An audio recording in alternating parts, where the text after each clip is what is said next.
زړه تیران غاړم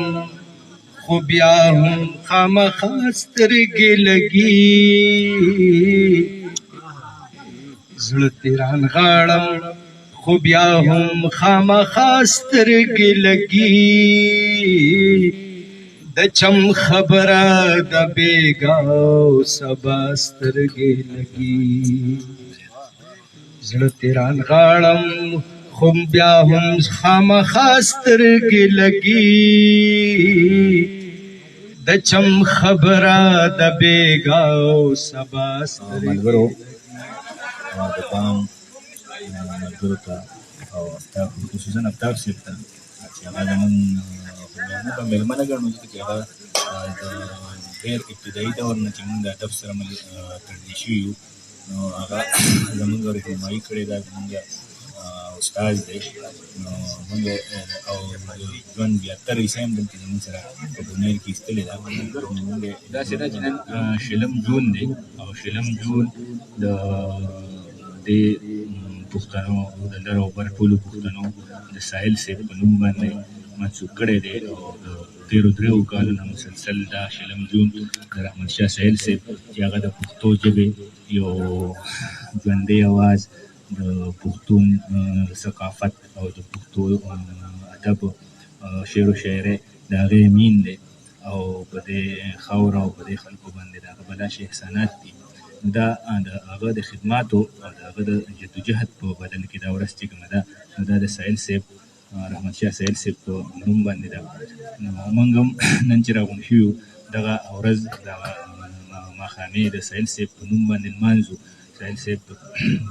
پښتو او پښتنو دپاره چې هغه کومې جدوجهد کړی دی کومې قربانۍ ورکړې دي د هغې په هغې ویاړو او دغه یو دوه شعرونه د هغه ستاسو سره شریکوم او بیا به په تفصیل باندې سره د هغه په شاعرۍ باندې د ژوند باندې د فکر باندې زموږ خوږ ملګری افتاب بدر صاحب خبرې کوي چې څومره د ښایست د نظر اور دی په دې خاوره کې څومره خاموشي ده څومره شور دی په دې خاوره کې دا بیله خبره ده چې هېچا موږ غونچک نه کوو فکر د سپرلي هسې سمسور دی په دې خاوره کې د ساحل صاحب په دغه شعرونو باندې بلنه ورکوم ډېر خپل استاد ډېر قدر مشر افتاب صاحب چې هغه د ساحل صاحب د ژوند په حواله سره د فن په حواله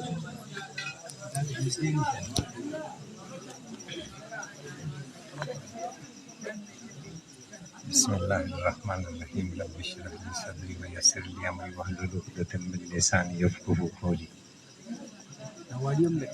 لومبي زه د پام شکرګزار یم مننه مالې مینه راکړه او د خصوصي پروګرام هم زما زه راوغوښتم او د دې مشري یې ماته راکړه زه ویاړم په دې ملګرو باندې هم او خاص نن چې کوم دا 20 جون ساحل صاحب په نوم منسوب دی ساحل صاحب ډېر اوچت نوم دی لوی نوم دی د ساحل صاحب د شعر قد د ساحل صاحب خپل قد ډېر اوچت دی خو بیا هم زه په دې خوشحاله یم چې دوه خبرې زه د هغې په نسبت وکړم هغه د پښتو مبارز شاعر دی هغه نغمهګر دی د پښتون نغمهګر دی د پښتون ترجمان دی د هغه ټولې شاعري د پښتون ولس لپاره ده چې کوم لوی لوی نومونه تېر شوي دي د هغې شاعرۍ کې که هر څومره لوی فکر وي جور خیالونه وي خو د ساحل صاحب د پښتون د معاشرې ترجماني چې په کومه کړې ده نو هغسې لا اوسه پورې بل عوامي شاعر خپل ځان نه دی منلی ساحل صاحب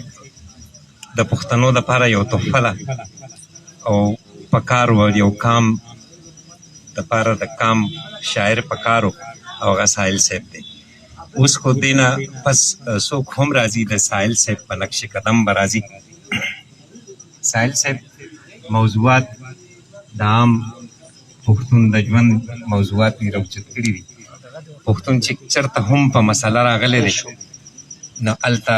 د ساحل چېرته مې پیرزو شي په بمونو پېښوره، دا احساس چې هغه کو د دې خاورې ګټه لوټه ښار کلي بانډه لکه ما مینه هغه ورکړې ده. شاید چې کو داسې مثالونه موږ راوړو نو موږ سره د ګوتو په شمار به وي او هغې کې خوشحال بابا دی او د هغه نه پس د پښتو مبارز شاعر چې کوم دی هغه ساحل صاحب دی. او ساحل صاحب دې خلکو ته د دې خلکو په ژبه باندې شاعري کړې ده. په هغې شاعرۍ کې چې کومه نغمګي ده هغه ډېره زبردسته ده. د ساحل صاحب خوبي او خصوصیت او اسلوب نه پته لګي د هغه په شاعرۍ کې، او چې د شاعرۍ او د شاعر خوبۍ په شاعرۍ کې په نظر راشي دا لویه ښه شاعري وي. بل هر شاعر بنیادي کام پرست وي، وروسته دی بیا د خپل مصلحتونو په بنیاد نورو لارې اختیار کړي. خو ساحل صاحب یو کلک پښتون، یو سوچه پښتون او سوچه شاعري پښتون له کړې ده، داسې خوږه شاعري. او بلکې زه به ورته ووایم چې دا زموږ د پښتنو او د پښتون بلبل شاعر دی. یو خپل نوم یې داسې ځای کړی دی په پښتو ادب کې چې صدۍ به تېرې شي د ساحل نوم به یو کوچې رب هم نه خوري، بلکې مقام به نور هم مضبوطېږي. په سبب د ظالمانو حاکمانو اور او ګور پېښور درې واړه یو دي. په دې نور صدۍ تېرې شي هم دا مسلې چې تر څو ژوندی وي دا شعر ژوندی دی د رحمان بابا ده. دغسې د ساحل شاعرۍ هم مثال دی چې تر څو دا مسایل د پښتون په مسلو کې دی نو صدۍ به تېرې شي ساحل به ژوندی وي. ساحل زموږ د زړه شاعر دی. ساحل زموږ د شاعرۍ په میدان چې قدم ږدي نو د شاعرۍ لومبي نوم ساحل دی او تقریبا د ټولو د شاعرانو متفق د خوښې شاعر دی. د ذاتي عناد نشم ویلی خو هغه یو ډېر مصروفه انسان دی او هغه داسې هر چا له ټایم نشي ورکوی چې لکه زه یا یو عام سړی څنګه ټایم ورکوی شي. لکه په دغه بنیاد خلک یې مختلف ګڼي خو زه یې بالکل نه ګڼم. هغه د شاعرۍ په بنیاد ځان دومره مضبوط ثابت کړی دی او شاعري کړې ده چې اصل شاعري څه ته ویلې کېږي هغه دا پروا نه ده کړې. منیر نیازي نه چا تپوس وکړو چې ته استاد شاعرۍ په طرف باندې نه غوتی چې استاد دي چې ته په کر میدان کې اخلې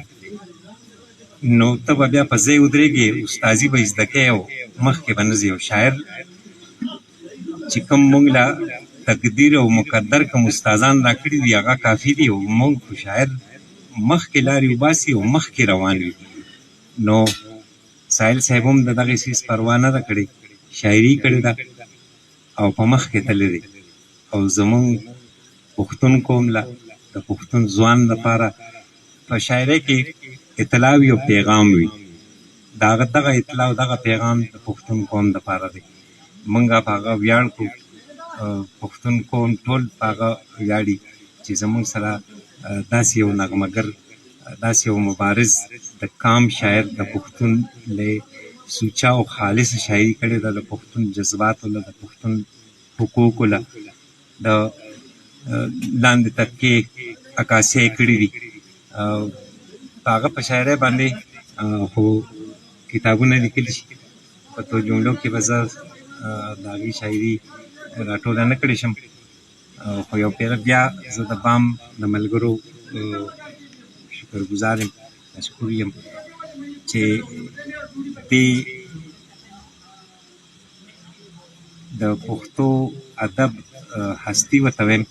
چې د هغه د نوم سره منسوب پروګرام کې زه